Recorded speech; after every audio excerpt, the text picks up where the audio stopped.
नमस्कार दोस्तों, मैं विष्णु। पिछले वीडियो में हमने देखा था विद्युत द्विध्रुव के बारे में, इलेक्ट्रिक डाइपोल के बारे में। इस वीडियो में हम देखेंगे यदि उस विद्युत द्विध्रुव को किसी एक समान या यूनिफॉर्म विद्युत क्षेत्र में ले जाया जाए, यूनिफॉर्म विद्युत क्षेत्र में ले जाया जाए तो उस पर क्या होगा। तो पहले बनाते हैं एक समान विद्युत क्षेत्र।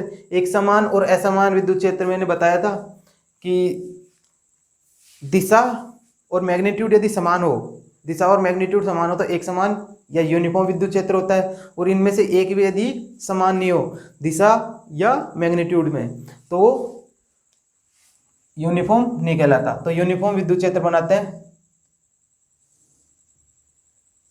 विद्युत क्षेत्र की दिशा एरो की दिशा होती है। तो ये लिया हमने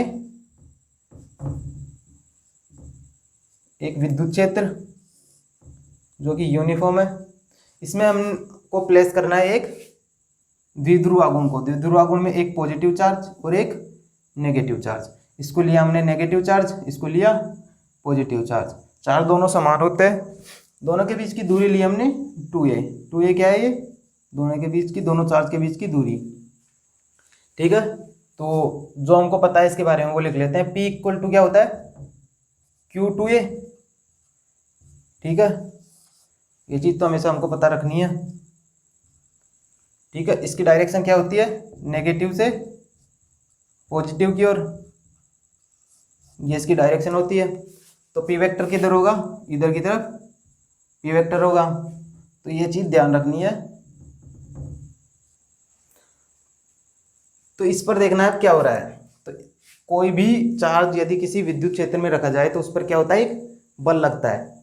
और बल की दिशा होती है, यदि प्लस चार्ज हो, पॉजिटिव चार्ज हो तो विद्युत क्षेत्र की दिशा में, यदि नेगेटिव चार्ज हो तो उसकी अपोजिट डायरेक्शन में। तो ये यहाँ पर एक पॉजिटिव चार्ज है, एक नेगेटिव चार्ज है। तो देखते हैं दोनों पर कैसे बल लगता है। विद्युत क्षेत्र की दिशा ये है तो इसमें लगेगा एक बल इधर QE, और नेगेटिव है तो विद्युत क्षेत्र की दिशा ये, इसके अपोजिट डायरेक्शन में एक QE इधर लगेगा। ठीक है, ये दोनों पर बल लग गया। तो इस पर नेट बल देखे, रिजल्टेंट फोर्स देखे, तो एक बल लग रहा है इस डायरेक्शन में QE। ठीक है, एक बल लग रहा है इस डायरेक्शन में QE। दोनों का परिमाण सेम है, दिशा विपरीत है, तो एक दूसरे को कैंसिल आउट कर देंगे और रिजल्टेंट फोर्स 0 आ जाएगा। ठीक है, ये बात क्लियर हो गई कि रिजल्टेंट फोर्स 0 है। लेकिन ये जो दोनों बल लग रहे हैं ये एक ही लाइन पर नहीं लग रही। तो एक ही लाइन पर नहीं लग रहे, इसका मतलब एक बल लग रहा है इधर, एक बल लग रहा है इधर। यदि ये एक ही लाइन पर लग रहे होते, ये भी ऐप लग रहा है, ये भी ऐप लग रहा है, यदि ये एक ही लाइन पर लग रहे होते ऐसे, या डायरेक्शन सेम भी हो सकती है ऐसे, तो इन बल, दोनों बलों को क्या कहेंगे? संरेखी बल। संरेखी बल क्या होता है? जो एक ही रेखा पर काम करने वाले बल। तो ये दोनों बल F1 F2, F1 F2, कोई भी चीज, बल के अलावा भी कोई भी चीज यदि ले, यदि वो एक ही रेखा पर कार्यरत हो तो वो संरेखी कहलाती है। लेकिन यहाँ एक ही रेखा पर काम कार्यरत नहीं है। इसकी रेखा ये है, इसकी रेखा ये है, तो इनके बीच में कुछ डिस्टेंस है। तो इसकी वजह से क्या फर्क पड़ता है, देखते हैं अभी क्या फर्क पड़ता है। जो इसकी वजह से एक फर्क पड़ता है कि ये जो पूरा इलेक्ट्रिक डाइपोल है, विद्युत द्विध्रुव है, इसको ये इस दिशा में लाकर लीनियर बिल्कुल संरेखी कर देगी। किसके साथ? E के साथ। तो मतलब इसको E के साथ संपाती कर देगी। ठीक है, E की ही डायरेक्शन में ला देगी। तो ये द्विध्रुव कैसे होने की कोशिश करेगा? माइनस प्लस Q, ये ऐसे आ जाने की कोशिश करेगा। ठीक है, तो इसको पूरे को ऐसे घुमा देगी। वो क्या घुमाएगा? इस पर एक बलागुण लगाएगा, एक इस पर एक, इस डायरेक्शन में एक फोर्स लगेगा और इस डायरेक्शन में जो इसको घुमाएगा, तो उसको कहते हैं टॉर्क या बलागुण। इसको कहते हैं टॉर्क। ठीक है, अब वो कैसे लगता है देखते हैं। अब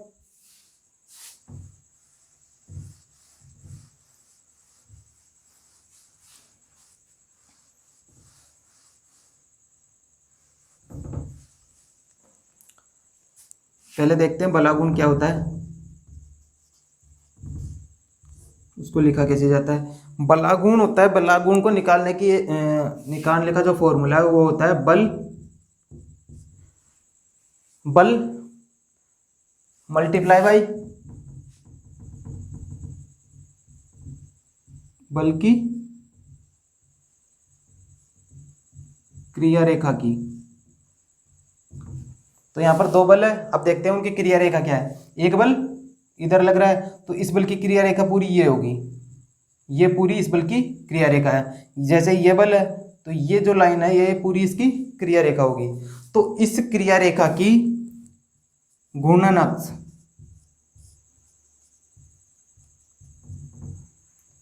से लंबवत दूरी। अब घूर्णन अक्ष देखते हैं, घूर्णन अक्ष क्या होता है। यदि इस बिंदु को पकड़ ले यहाँ पर, तो अब ये पूरा इलेक्ट्रिक डाइपोल कैसे घूमेगा, ये ऐसे घूमेगा और यहाँ के लीनियर हो जाएगा किसके साथ, ई के साथ। तो ये पूरा यहाँ से घूमेगा और यदि यहाँ से पिन कर दिया जाए इसको बीच में से, तो ये भी ऊपर घूमेगा।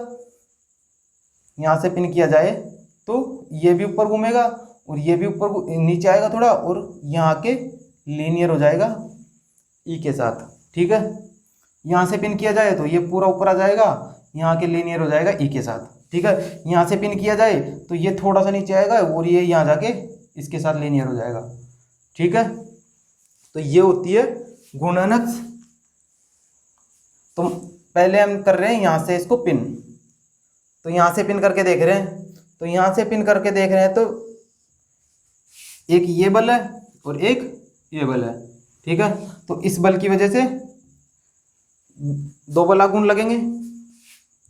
To is equal to tau one plus tau two. Tau one क्या है, पॉजिटिव की वजह से, और टो टू क्या है, नेगेटिव की वजह से। तो देखते हैं टो वन, ये गुणन अक्ष ले रहे हैं तो पहले बल लिखते हैं। बल क्या है, क्यू ई। अब लिखते हैं ये गुणन अक्ष है और ये बल की क्रिया रेखा, बल की क्रिया रेखा से गुणन अक्ष की लंबवत दूरी ये है। तो ये पूरी 2a थी, माना कि ये जो एंगल है ये है थीटा।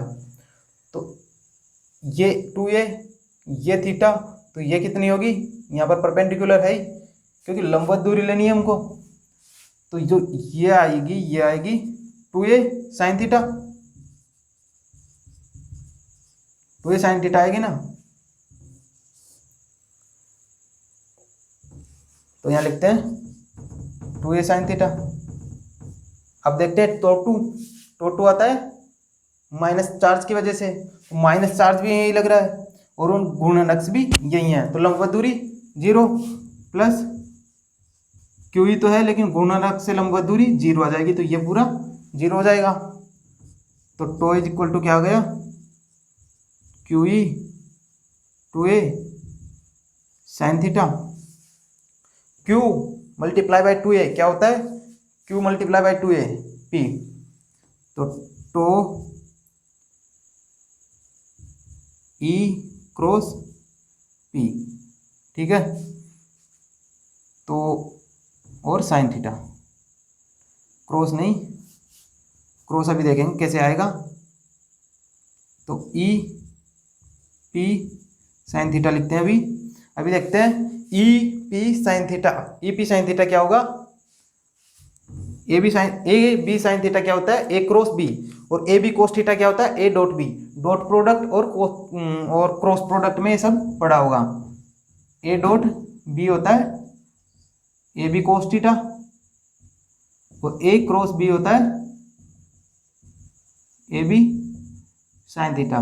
इनकी डायरेक्शन के बारे में, सभी के बारे में पढ़ा होगा वेक्टर प्रोडक्ट में, या वेक्टर को जब हमने पढ़ा था 11th क्लास में। तो इसको क्या लिखेंगे अब, tau vector is equal to E vector cross P vector. ठीक है, ये आ गया हमारा टो। अब ये टो इस लाइन पर पूरी पर कहीं भी इसकी घूर्णन अक्ष ली जाए, कहीं पर भी इसकी घूर्णन अक्ष ली जाए, ये रिजल्ट हमारा सेम रहने वाला है। ठीक है, ये सारा समझ में आना चाहिए। ये एक इम्पोर्टेंट चीज़ है। बलागुण क्या होता है, कैसे हमने फाइंड किया, यहाँ यदि यहाँ पर यहाँ पर एक बिंदु पॉइंट लेते हैं और इसको गुणनक मानते हैं तो ये भी घूमेगा और ये भी घूमेगा। अब की बार टो 0 नहीं होगा, अब की बार यहाँ पर टो 0 नहीं होगा और ये जो गुणनक की लंबवत दूरी है इससे इतनी हो जाएगी और इससे इतनी हो जाएगी। इन दोनों को निकाल के जब जोड़ेंगे तो रिजल्ट हमारा यही आने वाला है। ये निकाल के देखना, एक बार होमवर्क करके देखना, रिजल्ट पूरा हमारा सेम आएगा। अब देखते हैं इस पर बेस्ट एक क्वेश्चन।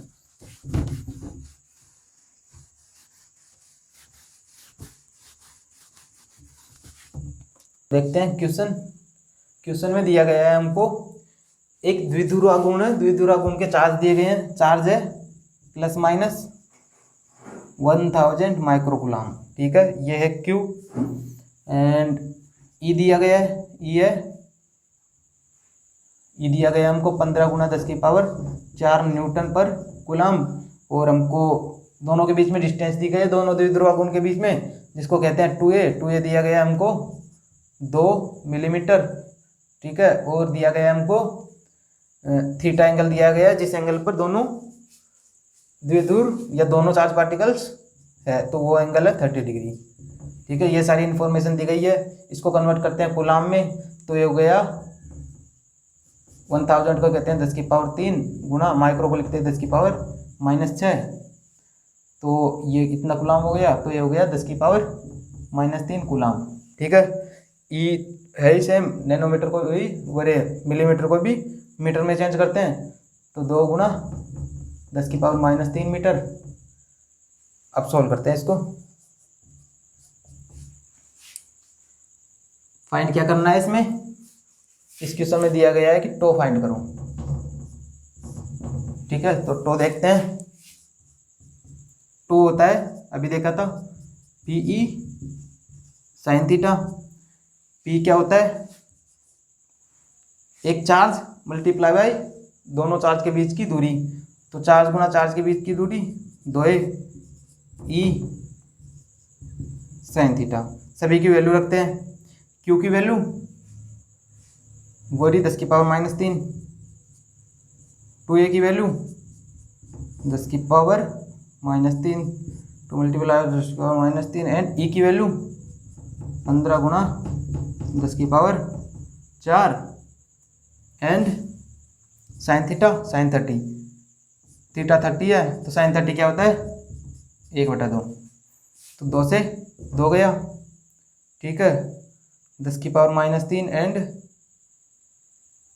10⁻³ से 10⁻⁴ को कैंसिल आउट किया तो केवल 10 बचा, 10⁻⁴ बचा। 10⁻⁴ में से 10⁻³ गए तो 10⁻−2, तो 10⁻−2 बचे और बचा क्या 15, सारे कैंसिल आउट, तो 15 × 10⁻−2 ये हमारा आया। इसकी यूनिट आएगी टो है तो न्यूटन मीटर। बलागुण क्या होता है, बल गुणा बल की क्रिया रेखा से लंबवत दूरी, तो बल का होता है न्यूटन, दूरी का होता है मीटर, ठीक है। ये उसकी यूनिट, इसी हिसाब से डायमेंशन भी निकालना बता दिया कि कैसे निकालते हैं, ठीक है। बल की हमको बताइए m1 L1 T-2, इसमें मीटर और आ गया, मीटर मतलब L और आ गया, तो अभी टोटल क्या हुआ m1 L अब क्या हो गया 2 हो गया, L2 T-2, ये टोटल हो गई इसकी डायमेंशन, ठीक है। धन्यवाद। अब देखते हैं अगले वीडियो में हम शुरू करेंगे गाउस का नियम और उसके अनुप्रयोग।